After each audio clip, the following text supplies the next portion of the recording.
स्वागत है मेरे प्यारे बच्चों, आप सभी का एक बार फिर से आपके अपने इस प्लेटफॉर्म जिसका नाम है स्प्लेंडिड एजुकेशन फील्ड। आज हम आपसे डिस्कस करेंगे अपने क्लास 12 की केमिस्ट्री विलयन चैप्टर का अपना लेक्चर नंबर 2, जहां हमने फर्स्ट लेक्चर में बेसिक से थोड़े से कॉन्सेप्ट हमारे क्या किए थे, क्लियर कर लिए थे।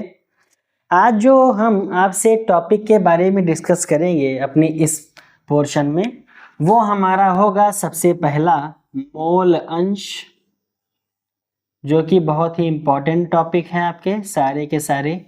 मोल अंश जिसे इंग्लिश में बोलते हैं मोल फ्रैक्शन। दूसरी चीज हम जो आज देखेंगे वो होगी हमारी मोलरता, जिसे हम लोग बोलते हैं मोलैरिटी। और जो लास्ट टॉपिक आज का हमारा होगा वो होगा मोलरता, जिसे हम लोग बोलते हैं मोललता, जिसे बोलते हैं मोलैलिटी। एक में इरिटी है, एक में लिटी है। और सबसे पहले हम लोग क्या डिस्कस करेंगे आज, मोल अंश के बारे में, जिसे बोलते हैं मोल फ्रैक्शन। तो इन सभी टॉपिक को लेकर के आज हम चलेंगे और इस पर बेस्ड बहुत ही अच्छे अच्छे क्वेश्चन आपके कंपटीशन में भी और बोर्ड एग्जाम में भी पूछे जाते हैं। तो ये आपका बहुत ही बेहद इंपॉर्टेंट टॉपिक है। इन तीनों को मिला करके कम से कम 2 नंबर या 3 नंबर का पोर्शन आपको एग्जाम में आसानी के साथ मिल जाएगा।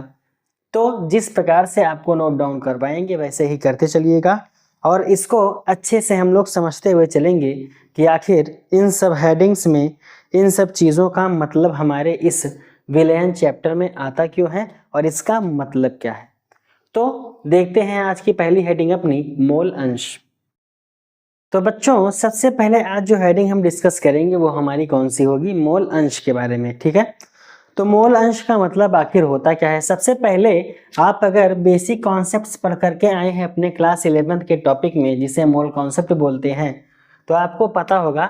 सिर्फ एक मोटे तौर पर हम छोटा सा आपको रिवाइज करवा दे रहे हैं, बाकी इसमें अभी जब पढ़ते जाएंगे तब कुछ नई नई चीज़ें जो आएंगी हम उसको ऐड करते जाएंगे। सबसे पहली चीज़ कि मोल हम फाइंड कैसे करते हैं, किसी भी चीज़ का हम मोल आखिर निकालते कैसे हैं। तो आपको पता होगा कि मोल बराबर होता है भार बटे अणुभार। एक तो ये होता है क्या, भार बटे अणुभार, जिसे हम लोग किससे दिखाते हैं, भार मतलब हमारा हो जाएगा वेट अपॉन हमारा हो जाता है मोलिकुलर वेट। आप चाहो तो W या कैपिटल W से भी दिखा सकते हो, कोई भी दिक्कत इसमें नहीं है। और दूसरी चीज़ जो हमको आती है इसको निकालने के लिए, वहाँ पर मोल बराबर क्या होता है हमारा, एक तो होता है हमारा मोल बराबर N अपॉन Na, जहाँ पर Na हमारी क्या होती है, अवोगाद्रो संख्या। क्या होती है, अवोगाद्रो संख्या, जिसकी वैल्यू कितनी होती है 6.02 इंटू 10⁻23। ये भी हम क्या करते हैं, मोल के अंतर्गत ही देखते हैं। तो इन सभी चीज़ों का यूज करते हुए हम क्या करेंगे, इस पोर्शन में चलेंगे। तो जहाँ कोई भी आपका क्वेश्चन आएगा तो सबसे पहले मोलों की संख्या दी नहीं होगी, सबसे पहले हम मोल निकालेंगे वेट अपॉन मॉलिक्यूलर वेट से।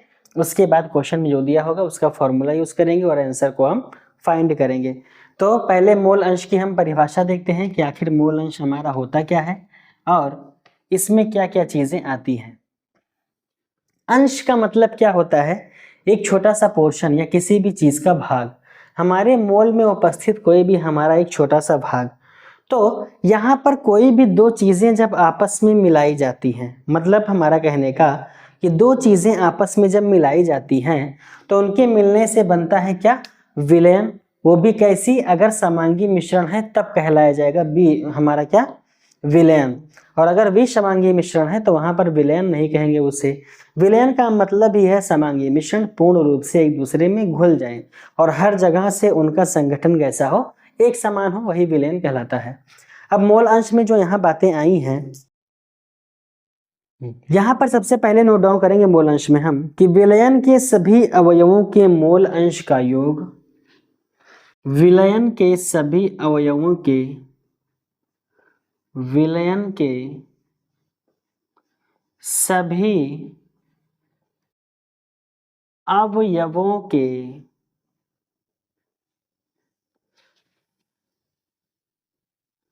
मोल अंश का योग, मोल अंश का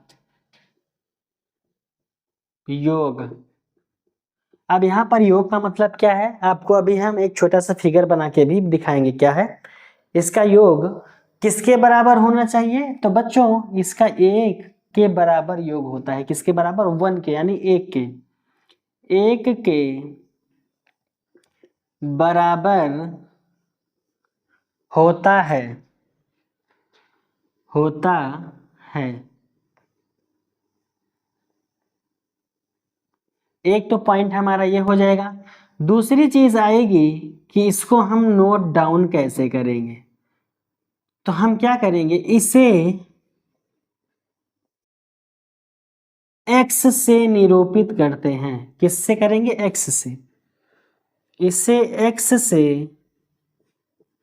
निरूपित करते हैं। ठीक, किससे करेंगे भैया, इसको x से निरूपित करेंगे। ठीक, अब इसमें हमारी चीजें क्या आएंगी, जब इसको x से निरूपित करने की बात आती है तो कुल मिला के हमारे पास मानते हैं क्या कि मोल अंश हम फाइंड आउट कैसे करेंगे। हमने माना कि हमारे पास में ये एक कोई पात्र है और इसमें हमारा विलयन भर रखा है। विलयन बनता किससे है, विलेय और विलायक से। तो हमने माना कि इसमें कुछ मोल हमारा A का है, कुछ मोल हमारा B का है। दो चीजों से मिलकर के विलयन बनता है। तो कुछ मोल हमारा A का है, कुछ मोल हमारा V का है। अब मोलों की संख्या कैसे दर्शाते हैं, N से। तो हम मानते हैं कि A का मोल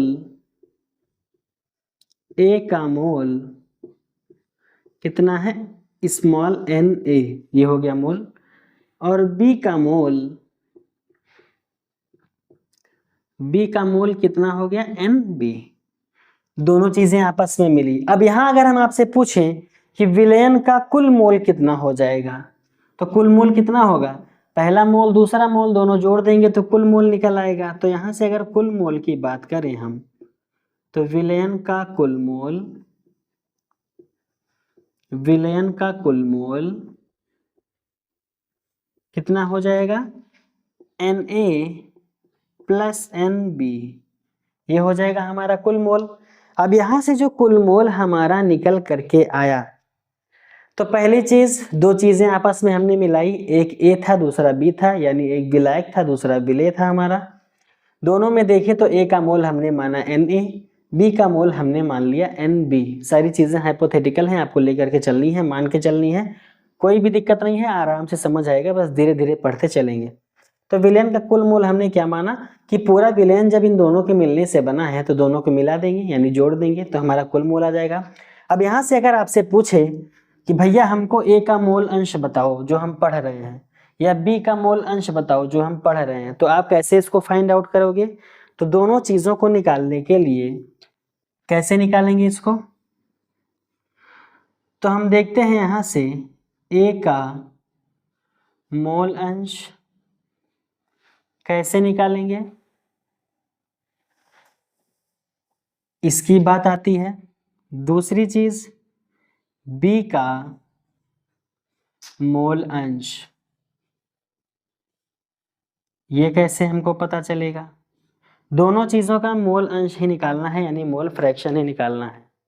अब यहां से आपसे अगर पूछा जाए कि A का मोल अंश क्या होगा, B का मोल अंश होगा, तो दोनों को हम निकालेंगे कैसे। नॉर्मल सी चीज है कि जिसका मोल पूछा जाए उसके मोलों की संख्या ऊपर कर दो बटे हमारे विलयन के कुल मोल। जैसे हम लोग क्या निकालते थे, हमने क्या निकाला था पीछे अपना, वेट बाय वेट के चक्कर में, volume by volume, weight by volume, इन सभी को हमने क्या किया था, फाइंड आउट। वैसे ही सेम एज नीचे जो रहेगा विलयन का पार्ट रहेगा, ऊपर में जिसका पूछा जाएगा उसका। तो अगर A का पूछ रहा है तो A का मोल कितना है, Na।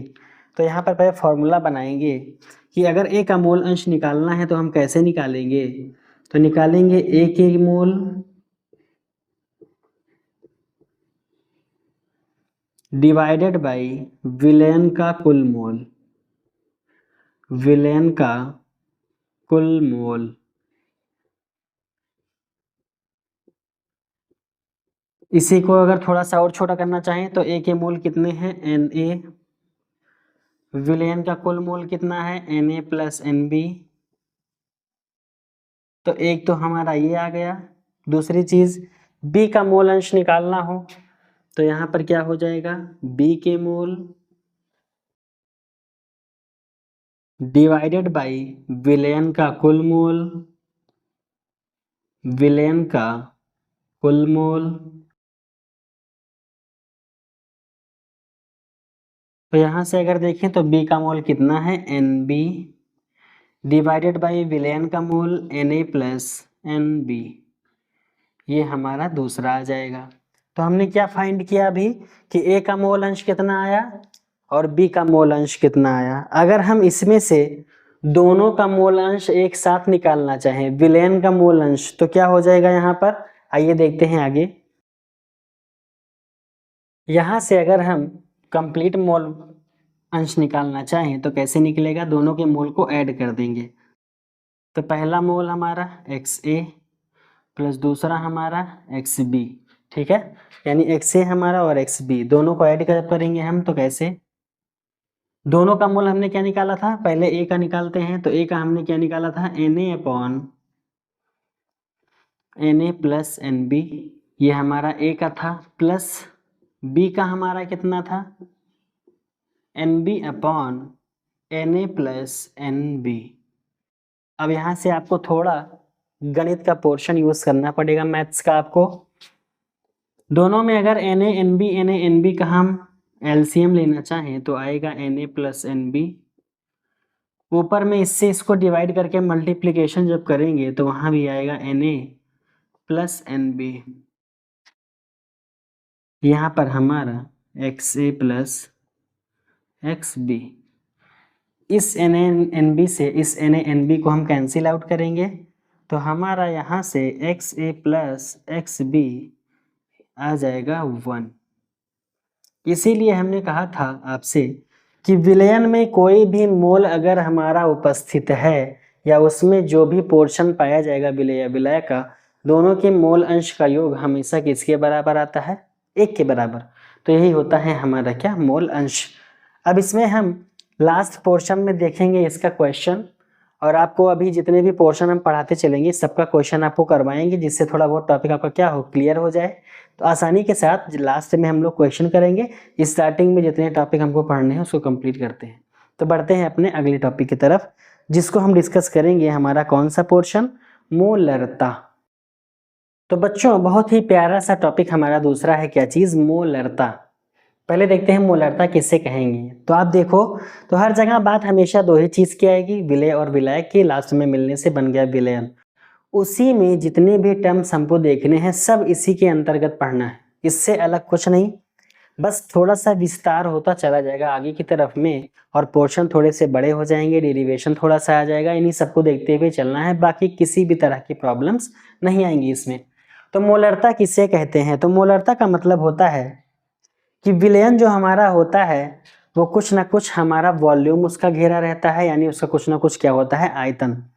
तो उसके आयतन को हम ले करके चलेंगे 1 लीटर। फिर से बोलते हैं कि विलयन के आयतन को हम ले करके चलेंगे 1 लीटर, और उसी 1 लीटर में जितने भी मोल्स किसके, विलय के उपस्थित होंगे, मतलब जितने भी मोल सॉल्यूट के उपस्थित होंगे 1 लीटर वॉल्यूम में या 1 लीटर आयतन में, वही हमारा क्या कहलाएगा, उस विलयन की मोलरता कहलाएगा। तो हम इसको पहले नोट डाउन करते हैं। पहले लिखेंगे विलयन के एकांक आयतन में, विलयन के एकांक आयतन में, विलयन के एकांक आयतन में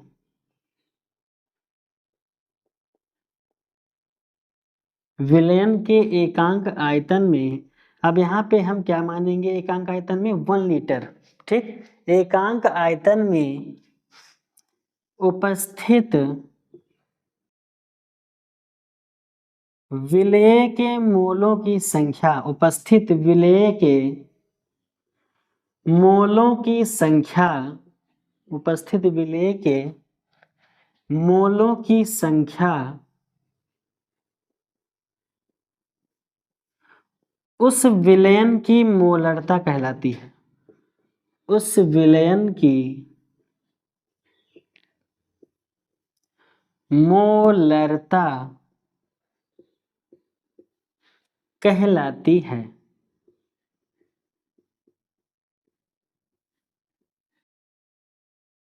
ठीक, क्या कहा हमने कि विलयन के एकांक आयतन में उपस्थित, मतलब उसमें जो भी वॉल्यूम उसका होगा, मान के चलते हैं हमेशा लीटर में, तो 1 लीटर उपस्थित हमारा विलेय के मोलों की संख्या, 1 लीटर आयतन में उपस्थित विलेय की मोलों की संख्या उस विलयन की क्या कहलाती है बच्चों? मोलरता कहलाती है। इसको हम डिफाइन कैसे करते हैं? तो आगे एक पॉइंट इसमें और नोट डाउन करेंगे, इसे कैपिटल एम, किससे? कैपिटल एम से निरूपित करते हैं। कैपिटल एम से निरूपित करते हैं। ठीक, किससे करेंगे? कैपिटल एम से निरूपित। अब इसको फाइंड आउट कैसे करेंगे हम लोग? तो इसका एक फॉर्मूला होता है प्यारा सा, मोलरता बराबर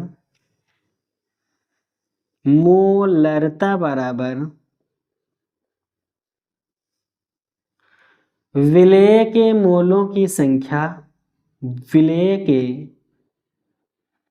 मोलों की संख्या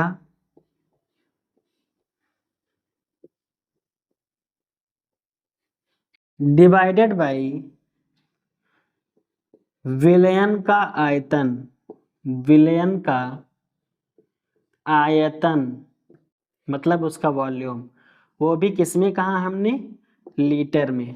ठीक, इसी की जगह अगर आपसे क्वेश्चन में मिलीलीटर दे रखा है तो कुछ नहीं करना है, फॉर्मूले को थोड़ा सा चेंज करते हैं। तो कैसे करेंगे? अगर हमारा आयतन मिलीलीटर में दे रखा है तो वहां पर मोलरता बराबर क्या होगी हमारी? मोलरता बराबर वही सेम चीज, विलेय के मोलों की संख्या, विलेय के मोलों की संख्या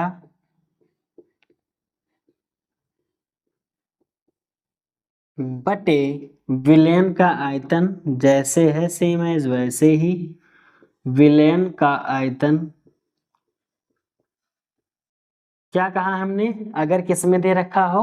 मिलीलीटर में, तो हम मानते हैं कि ये मिलीलीटर में है। कुछ नहीं करना है, बस ऊपर आपको 1000 से क्या कर देना है? मल्टीप्लिकेशन। अब ये आता कहाँ से है? देखो, तो 1000 ml में हमारा क्या होता है? 1 लीटर। तो अगर आपका ml में दे रखा है तो उसको लीटर में बदलने के लिए 1000 से भाग करते हैं। तो नीचे अगर 1000 से भाग करते तो वो ऊपर चला जाता है, इसीलिए क्या करते हैं? ऊपर 1000 से गुणा कर देते हैं बस। अगर मान लो आपको मोलों की संख्या यहाँ निकालनी है तो हमने क्या कहा आपसे? मोलों की संख्या हमेशा निकालोगे आप किससे? भार बटे अणुभार से। अगर आपको सीधे मोलों की संख्या नहीं निकालनी है, सीधे अलग से सिर्फ उसका भार अणुभार लिखना है, तो इसको अगर और डिफाइन करना चाहें मोलों की संख्या को, तो हम फिर से क्या कह सकते हैं इसको? मोलरता बराबर विलेय के मोलों की संख्या। तो क्या हो जाएगा? विलेय का भार, विलेय का भार गुणे 1000, इसी को और तोड़ रहे हैं, बटे में हमारा विलयन का आयतन सेम एज वैसे रहेगा, बटे विलेय का अणुभार, विलेय का अणुभार मल्टीप्लाइड बाई विलयन का आयतन, विलयन का आयतन। इतनी बातें क्लियर हुई? हमने क्या कहा? मोलों की संख्या को हम लिख सकते हैं भार बटे अणुभार। तो किसका भार? विलेय का भार बटे विलेय का अणुभार गुणे 1000 बटे हमारा क्या? विलयन का आयतन। वो भी किस में रहेगा? ये ml में। जब ml में रहेगा तो 1000 से गुणा करेंगे। इसी को अगर हम न्यूमेरिक फॉर्म में लिखना चाहें या इसको अगर हम अल्फाबेटिकल फॉर्म में लिखना चाहें तो कैसे लिखेंगे? विलेय का भार बराबर हम मानते हैं क्या? मोलरता बराबर होता है capital M is equal to, विलेय को भार को हम डिनोट करते हैं किससे? भार मतलब WA बटे विलेय का अणुभार। अणुभार का मतलब होता है हमारा क्या, आप चाहो तो इसको कैपिटल लिख लो WA, इसको स्मॉल रहने दो और मल्टीप्लाइड बाई 1000 यहाँ पर इनटू वॉल्यूम हमारा वो भी किस में रहेगा, ml में। ऐसे भी आप कर सकते हो। इसका मतलब अणुभार, इसका मतलब हमारा भार 1000, बी का मतलब क्या हो जाएगा, आयतन। तो इसे निकालते हैं हम क्या, मोलरता हमारी। ठीक, इसके भी क्वेश्चन अभी आपको क्लास के एंडिंग में करवाएंगे, चाहे एक करवाएंगे 2 करवाएंगे, लेकिन करवाएंगे जरूर, जिससे टॉपिक क्लियर हो जाए। अब बढ़ते हैं अपने नेक्स्ट टॉपिक की तरफ। मोलरता हमने पढ़ ली, अब चलते हैं अपने टॉपिक मोललता की तरफ, मोलेलिटी। तो बच्चों बढ़ते हैं अपने नेक्स्ट टॉपिक की तरफ, और वो हमारा क्या है, मोलेलिटी, जिसे बोलते हैं मोललता। दोनों में अंतर किस चीज का आता है, जब हम मोलरता को डिफाइंड करते हैं, मोलरिटी को, तब वहां सिर्फ क्या लेते हैं, विलयन का आयतन बटे में ऊपर में विलेय के हमारे मोलों की संख्या। अगर लीटर में है तो सेम एज वैसे ही लिख देंगे। अगर हमारा मिलीलीटर में दिया गया है तो ऊपर 1000 से गुणा कर देते हैं। दूसरी चीज, अगर हमको मोलेलिटी की बात करनी हो तो यहाँ पर विलेय और विलायक को लिया जाता है। जहाँ हमने विलयन का आयतन लिखवाया था आपको, उसी जगह पर सिर्फ एक छोटा सा चेंज होगा कि वहाँ पर विलायक का भार लिख देते हैं। यहाँ पर विलयन में उपस्थिति देखते हैं, यहाँ पर विलायक में उपस्थिति देखते हैं, किसकी, अपनी विलेय की। तो इसका पहले डिफिनेशन लिखेंगे। इसकी डिफिनेशन हो जाएगी, 1 किलोग्राम विलायक में 1 किलोग्राम विलायक में 1 किलोग्राम विलायक में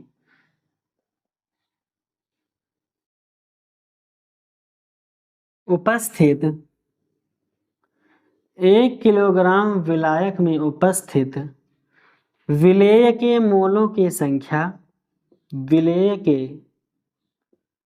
मोलों की संख्या, विलेय के मोलों की संख्या विलयन की क्या कहलाती है, मोललता। विलयन की मोललता कहलाती है, मोललता कहलाती है। इसको कैसे डिनोट करते हैं, तो इसकी जगह पर लगाते हैं स्मॉल m। उसको हमने कैपिटल M कहा था, इसे स्मॉल m, इसे स्मॉल m से निरूपित करते हैं या दर्शाते हैं, जो आपको ठीक लगे आप नोट डाउन कर लो। निरूपित करते हैं, ठीक है। अब इसके फॉर्मूले को अगर हम बनाना चाहें तो हमने क्या कहा, 1 किलोग्राम विलायक में, वहां 1 लीटर विलयन में, यहाँ 1 किलोग्राम विलायक में विलेय के मोलों की संख्या, वहां भी पूछी जा रही थी विलेय के मोलों की संख्या। बस अंतर क्या आया, यहाँ विलायक की बात कर रहे हैं, वहां पर विलयन की बात थी। तो इसका जब फॉर्मूला हम बनाएंगे तो क्या लिखेंगे, मोललता बराबर मोललता बराबर क्या हो जाएगा, विलेय के मोलों की संख्या ऊपर विलेय के मोलों की संख्या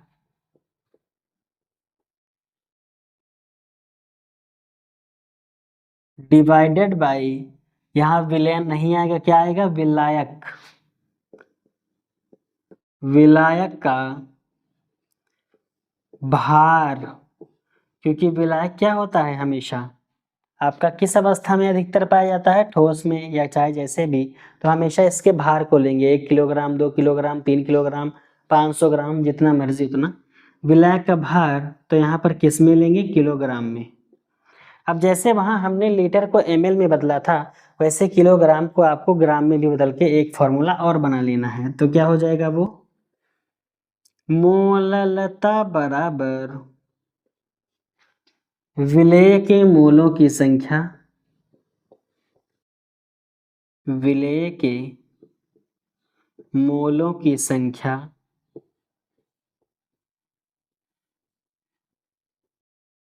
डिवाइडेड बाई विलायक का भार, विलायक का भार हम मानते हैं किसमें अब आ गया है, ग्राम में। जैसे ही ग्राम में होगा ऊपर 1000 से क्या लगा देंगे, गुणा। ठीक, अगर इसी मोलों की संख्या को फिर से तोड़ना हो हमें तो क्या होगा, भार बटे अणुभार। तो मोललता बराबर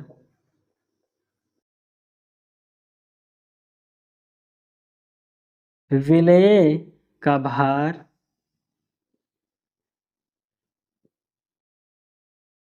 गुणे में 1000 डिवाइडेड बाई विलेय का अणुभार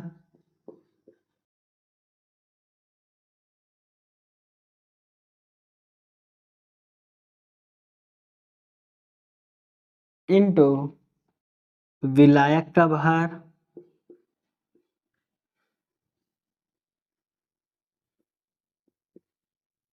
किसमें, ग्राम। इसी को अगर हम अल्फाबेटिकल फॉर्म में लिखना चाहें तो हमारा क्या हो जाएगा,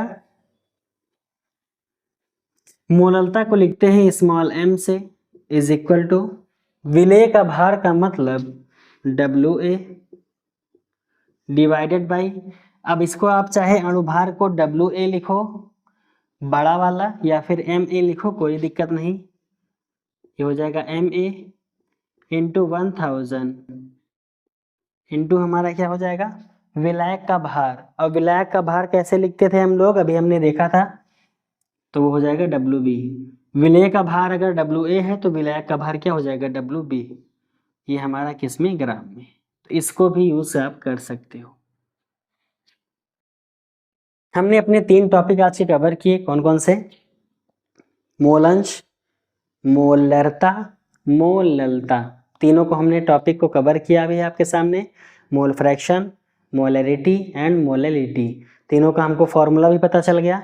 अब आइए इस पर बेस्ड इस क्लास के लास्ट में जो भी क्वेश्चन हो पाएंगे 5-6 क्वेश्चन, आइए बहुत ही आराम के साथ करते हैं, जिससे आज हमने जो भी पढ़ा वो टॉपिक आसानी से क्या हो सके, क्लियर। तो बढ़ते हैं आइए क्वेश्चंस की तरफ। तो बच्चों जो आज हमारा पहला क्वेश्चन है रिलेटेड, वो हमारे किससे है, मोल फ्रैक्शन से रिलेटेड। जो हमने सबसे पहला टॉपिक पढ़ा था आज, क्या हमारा मोल अंश, उससे रिलेटेड हमारा ये टॉपिक है, यानी हमारा ये क्या है, क्वेश्चन है। क्वेश्चन में कह रहा है कि एक विलयन में 16 ग्राम CH3OH, एक विलयन है उसमें 16 ग्राम CH3OH है एवं 90 ग्राम H2O है, तो H2O तथा CH3OH के मोल प्रभाज क्या होंगे। देखिए, मोल प्रभाज और मोल अंश दोनों का मतलब एक ही होता है, मोल फ्रैक्शन। ठीक, तो आप कंफ्यूज मत होना कि प्रभाज कैसे आ गया या मोल अंश क्या है, दोनों क्या है, सेम चीजें हैं। ठीक, पहले क्वेश्चन में जो जो चीजें दे रखी है आइए उसको देख लेते हैं। तो जो हमारे पास में दिया है क्या क्या है, 16 ग्राम CH3OH, तो यहाँ से अगर हम देखें तो CH3OH का भार कितना है, 16 ग्राम। H2O हमारे पास में है तो इसका कितना है हमारे पास में, 90 ग्राम। जो मात्रा में ज्यादा होता है उसे विलायक कहा जाता है, जो कम होता है उसे विलेय। तो ये ज्यादा है तो इसे बोलेंगे विलायक, ये कम है तो इसे बोलेंगे विलेय। ठीक, इतनी बातें कंप्लीट हुई, क्लियर हुई। कोई भी विलयन दो चीज से मिलके बनता है, एक विलेय से, दूसरा विलायक से। तो हम मानते हैं कि हमारा विलेय हम मानते हैं A है, विलायक हमारा क्या है B। तो A की वैल्यू कितनी है, 16 ग्राम, B की कितनी है, 90 ग्राम। अब हमने आपको मोल अंश निकालने के लिए क्या बताया था कि सबसे पहले फॉर्मूले में मोल अंश दोनों का निकालना है। तो इसमें कह रहा है कि इसका और इसका मोल अंश बताओ, तो अलग अलग निकालते हैं। ठीक, तो सबसे पहले निकालते हैं CH3OH के, यानी A का मोल अंश। तो सबसे पहले ये देखते हैं क्या है, CH3OH का मोल अंश। मोल अंश हमने आपको फॉर्मूला बताया था, तो वो क्या था कि जिसका निकालते हैं उसके मोल बटे विलयन का मोल। ठीक, तो अभी हमने विलयन का मोल तो हमको पता नहीं, तो पहले क्या करते हैं, फॉर्मूला नोट डाउन करते हैं। जिसका निकालना है पहले उसका मोल, हमने इसको A मान रखा है, तो यहाँ पर A के मोल डिवाइडेड बाई विलेन का कुल मोल।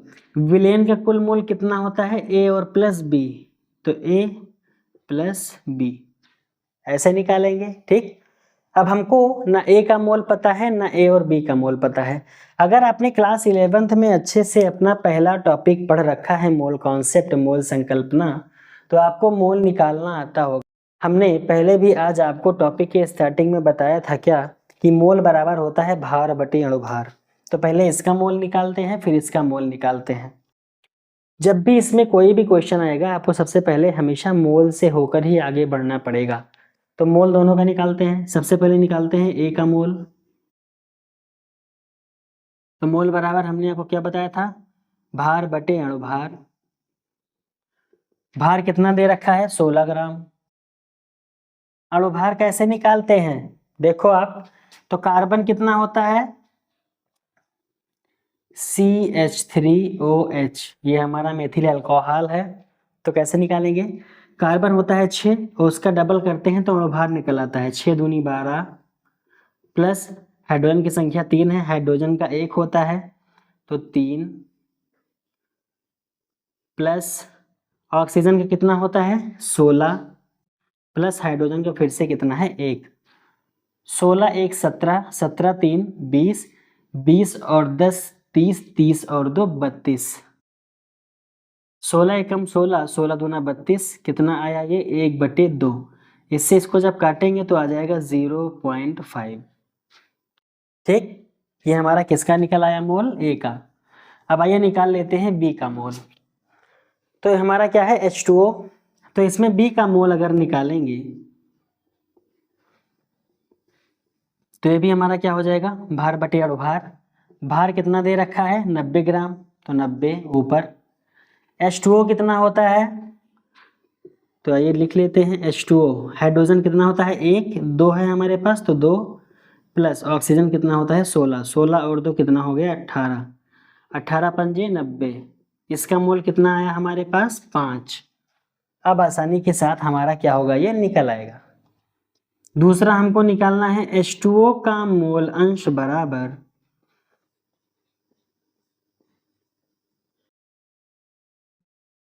H2O को हमने क्या मान रखा B, B के मोल डिवाइडेड बाई विलेन का कुल मोल यानी वही A प्लस B। अब यहां से देखते हैं क्या, A का मोल कितना है 0.5, विलेन का कुल मोल तो A का मोल B का मोल, A का मोल है 0.5 प्लस B का मोल है 5। नीचे आते हैं, B का मोल 5 डिवाइडेड बाई विलेन का कुल मोल 0.5 प्लस 5, दोनों को डिवाइड करते हैं।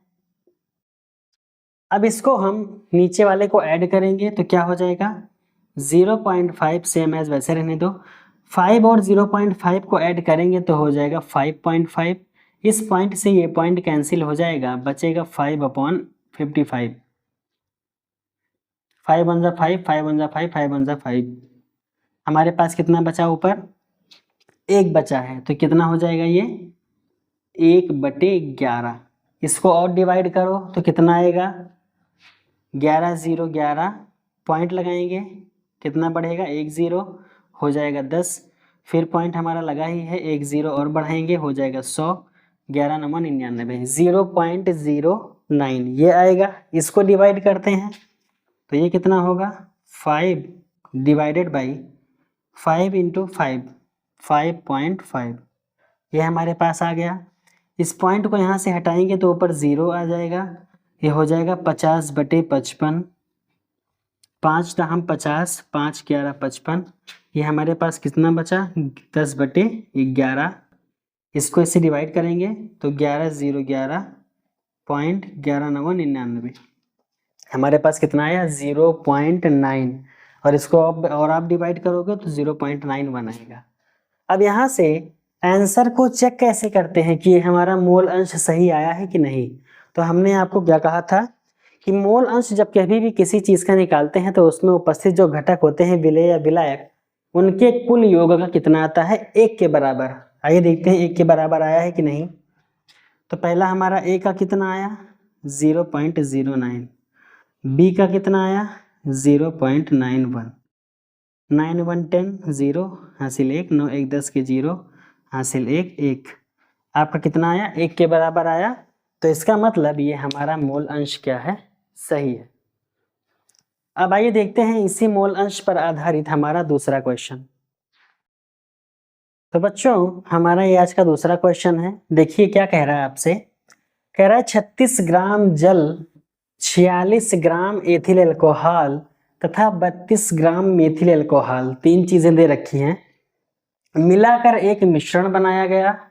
विलयन में प्रत्येक का मोल अंश कितना होगा। फिर से आपको मोल अंश पूछा है, ठीक। तो हमको मोल अंश निकालना है, लेकिन इस बार 3 चीजें दे रखी हैं। अब सबसे पहली चीज क्या करेंगे कि सबका हम मोल निकालते हैं। क्या निकालेंगे, सबसे पहले मोल निकालेंगे। कोई भी क्वेश्चन हमारे सामने आएगा सबसे पहले हम निकालेंगे मोल, ठीक। तो हमारा सॉल्यूशन यहां से क्या हो जाएगा, 36 ग्राम जल, जल को कैसे लिखते हैं H2O, ठीक। दूसरा चीज 46 ग्राम एथिल अल्कोहल, इसको लिखते हैं C2H5OH।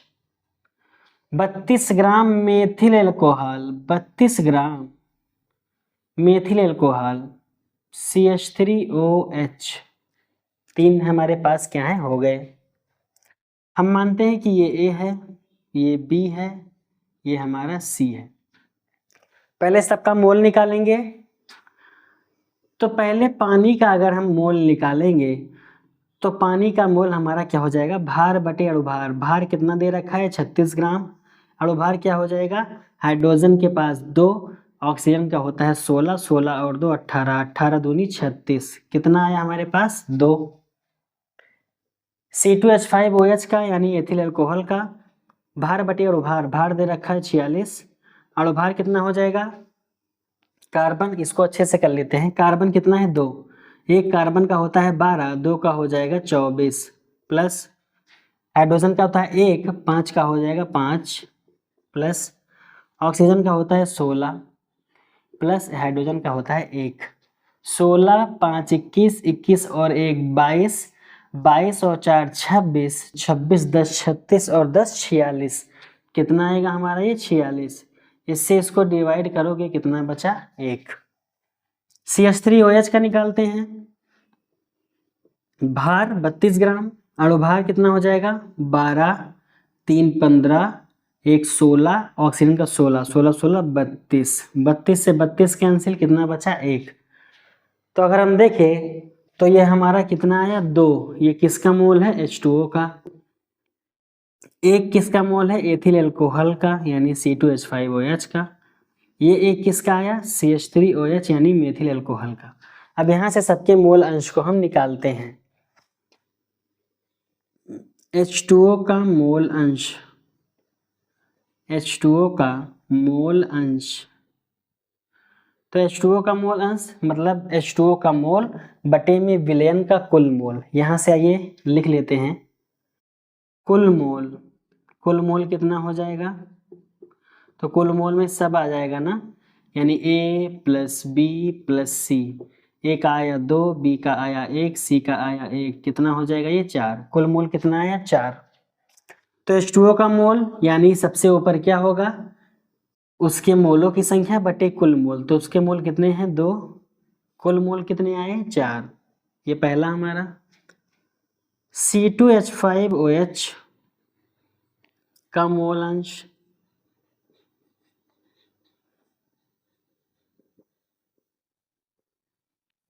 इसके मोल बटे कुल मोल 4। CH3OH का मोल अंश,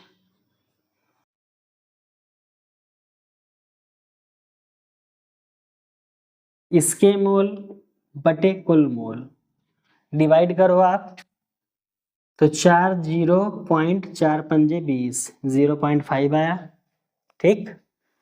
4 से इसको डिवाइड करो, 4 0 0, फिर पॉइंट लगाया हमने 0 बढ़ाया, 4 2 ज़ा 8, 4 5 ज़ा 20, इसको भी से डिवाइड करो, 4 0 0, 4 2 ज़ा 8, 4 5 ज़ा 20। सबके मोल अंश कितने कितने आए? H2O का मोल अंश आया 0.5, एथिल एल्कोहल का आया हमारे पास में 0.25, मेथिल एल्कोहल का मोल अंश कितना है? 0.25। अब इन सबको अगर आंसर को चेक करना हो तो सबकी अगर संख्या 1 के बराबर आ जाती है तब हमारा आंसर सही है। जोड़ लीजिए, देख लीजिए, 0.5, 0.25, 0.25, 5 5 10 0, कितना आया? 1, 5 2 7 2 9 1 10 0 1 1। सारा का सारा हमारा किसके बराबर आ रहा है? 1 के बराबर, मतलब ये हमारा मोल अंश क्या है? बिल्कुल सही है। तो ऐसे ही हम ज्ञात करेंगे क्या? अपना मोल अंश यानी मोल फ्रैक्शन। हमने आपको टॉपिक भी बता दिया और इसके हमने 2 क्वेश्चन भी आपको करवा दिए। और कोई भी क्वेश्चन आपके पास होगा आप आसानी के साथ उसको सॉल्व करना, बहुत ही आसानी से हो जाएगा। बस सबसे पहले क्या निकालोगे? मोल की संख्या। मोल बराबर क्या होता है? भार बटे अणुभार। फिर जो हमारे पास जिसका निकालना होगा उसका मोल बटे कुल मोल, उसका मोल कुल मोल, उसका मोल कुल मोल, सबको आप डिवाइड कर देना अच्छे से, बस आपका आंसर क्या होगा? आ जाएगा। अब आइए एक एक क्वेश्चन कम से कम कर लेते हैं मोलरता और मोललता के ऊपर। तो बढ़ते हैं अपने नेक्स्ट क्वेश्चन की तरफ। तो बच्चों बढ़ते हैं आगे और देखते हैं अपना ये पहला क्वेश्चन किसके ऊपर आधारित? मोलरता के ऊपर आधारित। इसे बोलते हैं मोलैरिटी।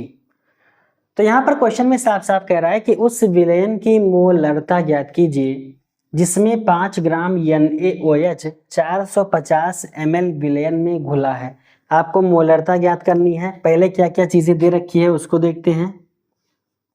तो जो चीजें हमको दे रखी है, NaOH का भार कितना है? 5 ग्राम।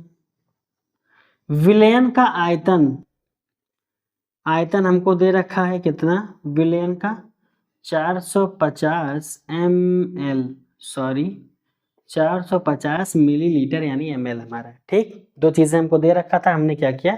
देख लिया इसको। अब हमको निकालना है मोलरता। तो आपको जो मर्जी आप वो फॉर्मूला यूज करके आसानी से मोलरता निकाल सकते हो। चाहे पहला फॉर्मूला यूज करो, चाहे दूसरा आप यूज करो, कोई भी। बस ध्यान देना है आपको क्या कि आयतन ml में है कि लीटर में है। लीटर में होगा तो वैसे ही नॉर्मली फॉर्मूले से डिवाइड कर देंगे, ml में है तो ऊपर 1000 से गुणा कर देंगे। बस यही कितना डिफरेंस है और कुछ नहीं। तो हमने मोलरता आपको क्या बताया था? विलेय के मोल की संख्या, विलेय के मोल की संख्या, विलेय के मोल बटे विलयन का आयतन, विलयन का आयतन। और यहाँ पर आयतन किस में दे रखा है? ml में। तो ऊपर क्या करेंगे? 1000 से गुणा कर देंगे। आइए देखते हैं। तो विलेय के मोल हमको निकालने पड़ेंगे। अब मोल कैसे निकालते हैं? भार बटे अणुभार। तो हो जाएगा भार बटे अणुभार। भार कितना दे रखा है विलेय का? 5 ग्राम।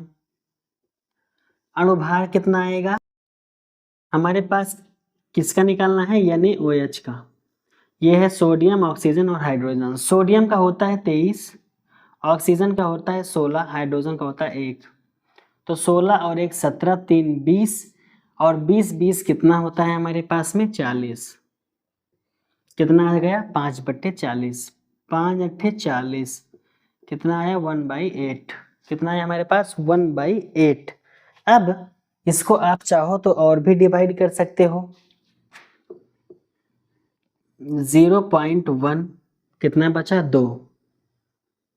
0.12 हमारा क्या आएगा? इसका मोल आ जाएगा। अब बढ़ते हैं इसमें हम किसमें? आगे की तरफ में। ठीक, विलेय के मोल हमारे कितने आए? 0.12। 0.12 मल्टीप्लाइड बाई 1000 डिवाइड बाई विलयन का आयतन कितना दे रखा है? 450 ml। इससे क्या हो गया? कैंसिल। 5 9 45 20, ये हमारा हो जाएगा। आगे जब देखेंगे इसमें और क्या बचेगा हमारे पास में? आगे जब इसको डिवाइड करेंगे तो यहाँ से ये पॉइंट हटेगा। पॉइंट के बाद 2 अंक हैं तो नीचे कितना 0 आएगा हमारे पास? 2 0 आएगा। अब कितना बचा? पहले साफ साफ अलग लिख लेते हैं। 12 मल्टीप्लाइड बाई 20 डिवाइडेड बाई 900। इस 0 से ये हमारा कैंसिल आउट हो जाएगा। 2 एकम 2, 2 चौके 8, 2 पंजे 10, कितना बचा 12/45। अब जब इसको डिवाइड करेंगे तो 45 0 आएगा, 45 दूना 90 आएगा, 7 आएगा, 8 आएगा। हमारे पास जो वैल्यू आएगी यहाँ पर वो कितनी हो जाएगी इसकी, मोलरता बराबर क्या आ जाएगा 0.278, 0.278। अब इस मोलरता की आखिर में यूनिट क्या होती है, तो आप चाहे इसको क्या लिखोगे, मोलर, कैपिटल M लगा दो फिर भी सही है, मोलर, और नहीं तो इसकी यूनिट क्या हो जाएगी, आयतन किस में होता है आपका, लीटर में, तो मोल अपॉन लीटर हो जाएगा। कोई दिक्कत नहीं है इसमें, आसानी से निकल आएगा। अगर आपको इसकी जगह दूसरा बड़ा वाला फॉर्मूला लगाना है तो कैसे करोगे, तो ऐसे करोगे, उसको भी बता दे रहे हैं अभी। हमने दूसरा फॉर्मूला क्या बताया था, विलेय का भार, विलेय का भार मल्टीप्लाइड बाई 100 डिवाइड बाई विलेय का अणुभार, विलेय का अणुभार इंटू विलयन का आयतन लीटर में, विलयन का आयतन, अब यहाँ पर मिलीलीटर है तो हमने ऊपर 1000 से गुणा कर दिया। विलेय का भार कितना दे रखा है 5 ग्राम, गुणे 1000 डिवाइडेड बाई विलेय का अणुभार कितना आया हमारे पास, ये निकल करके आया था कितना 40, आयतन कितना है 450। अब फिर से आप करना आराम से, ये 0 कैंसिल, ये 0 कैंसिल, 5 9 45, 2 दूनी 4, 2 पंजे 10, ये आ गया हमारे पास 5/18। इसी को आप सॉल्व करोगे, आपका यही उत्तर क्या होगा, आ जाएगा। ठीक, इसी को आप सॉल्व करोगे, आपका आंसर सेम एज वैसे आएगा। तो आपको जो मर्जी, आप चाहे भार अणुभार का लगाओ या फिर आप पहले मोल निकाल लो तो मोल वाला फॉर्मूला लगाओ, जो आपको अच्छा लगे दोनों में से कोई भी आप लगाओ, आंसर बहुत ही आसानी से आएगा। अब आइए बढ़ते हैं अपने आज के लास्ट क्वेश्चन की तरफ, जो हमारा किसके ऊपर बेस्ड है, मोललता के ऊपर। आइए बढ़ते हैं आगे। तो क्वेश्चन हमको दे रखा है यहाँ पर कि 4.9 ग्राम H2SO4 को 250 ग्राम जल में घोला गया है, तो विलयन की मोललता क्या होगी। तो पहले देखते हैं क्या क्या चीजें हमको दे रखा है। तो दे रखा है 4.9 ग्राम H2SO4, ठीक, इसकी मात्रा कम है तो इसे हम क्या बोल देंगे, विलेय। दूसरा हमको दे रखा है 250 ग्राम जल, मतलब H2O, ये हमारा क्या हो जाएगा, विलायक। आ गया। अब सबसे पहले देखेंगे इस फॉर्मूले से, दूसरे फॉर्मूले से लगाते हैं, ट्राई करते हैं एक बार। तो मोललता बराबर होता है स्मॉल m, विलेय का भार, विलेय का भार कितना है 4.9 ग्राम, मल्टीप्लाइड बाई 1000 डिवाइडेड बाई विलेय का अणुभार। तो विलेय का अणुभार कितना हो जाएगा, इसका अणुभार हमको निकालना पड़ेगा, तो क्या होगा H2SO4। हाइड्रोजन का होता है 1, हमारे पास 2 हाइड्रोजन है तो 2 हो जाएगा। सल्फर का होता है 32, ऑक्सीजन का होता है 16, और 4 ऑक्सीजन है तो 16 चौको 64, 4 2 6 2 8 6 3 9, कितना आया 98। तो ये हो जाएगा 98 इंटू 250 ml। अब क्या करेंगे, इस 0 से ये 0 कैंसिल, 25 चौका 100, 4 से ये नहीं कटेगा तो 2 दूनी 4, 2 चौके 8, 2 9 18, हमारे पास ये आया। इस पॉइंट को हटाएंगे तो यहाँ एक 0 आ जाएगा, 49 दहम्मा 490, कितना बचा हमारे पास 2/10।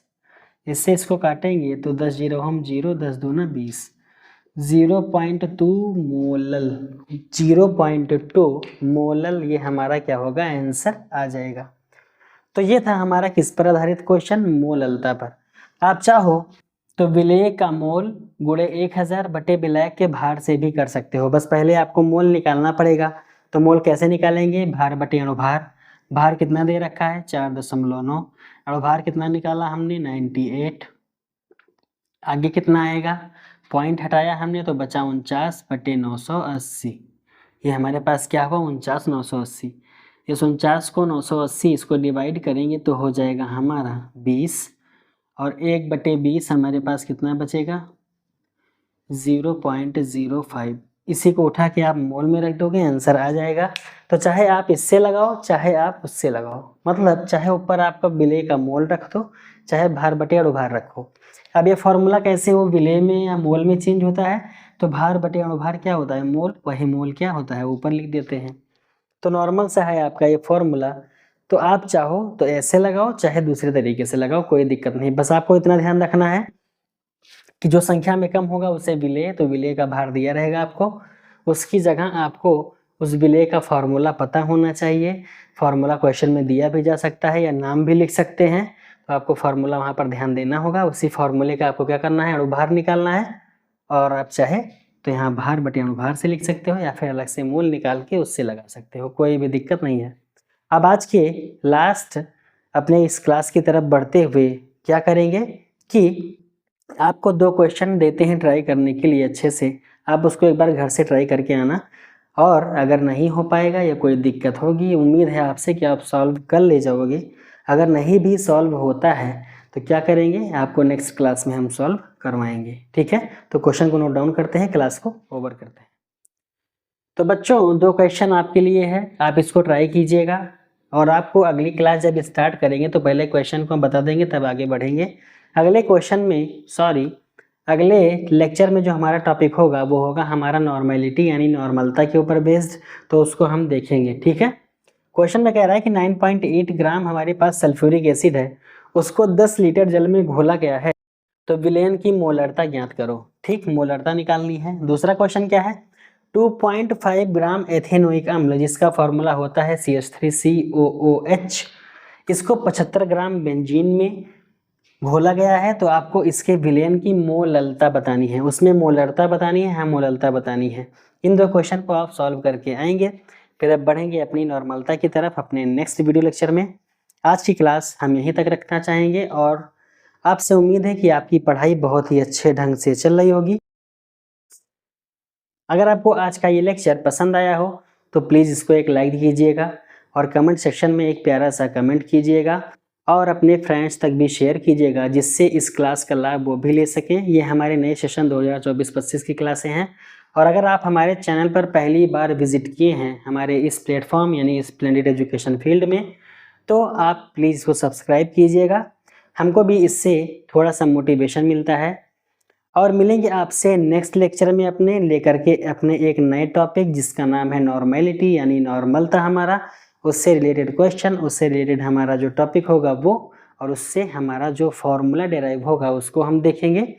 फिर बढ़ेंगे इस चैप्टर में बहुत ही प्यारे प्यारे पोर्शंस की तरफ में, हमारा हिमांक में अवनमन, इन सभी टॉपिक की तरफ, हेनरी का नियम, राउल्ट का नियम वगैरह वगैरह बहुत सारी चीज़ें हैं जो अभी और अच्छे से पढ़नी है हमको, तो उसमें हम पढ़ेंगे बहुत ही प्यारे ढंग से, एक एक छोटा छोटा सा डेरिवेशन करते हुए, बहुत ही अच्छे ढंग से समझते हुए। तो मिलेंगे नेक्स्ट वीडियो लेक्चर में मिलेंगे आपसे हम नेक्स्ट वीडियो लेक्चर में। तब तक के लिए अच्छे से पढ़ते रहिए, और हमेशा अपने पढ़ाई पर फोकस कीजिए, एक लक्ष्य को निर्धारित करके चलिए जिससे पढ़ाई का कोई ना कोई हमारा एक मतलब यानी हमको लक्ष्य की प्राप्ति हो सके। तो इन्हीं सब बातों के साथ में चलते हैं, मिलेंगे आपसे नेक्स्ट लेक्चर में, अच्छे से पढ़ते रहिए। Thank you so much, bye bye, take care and जय हिंद।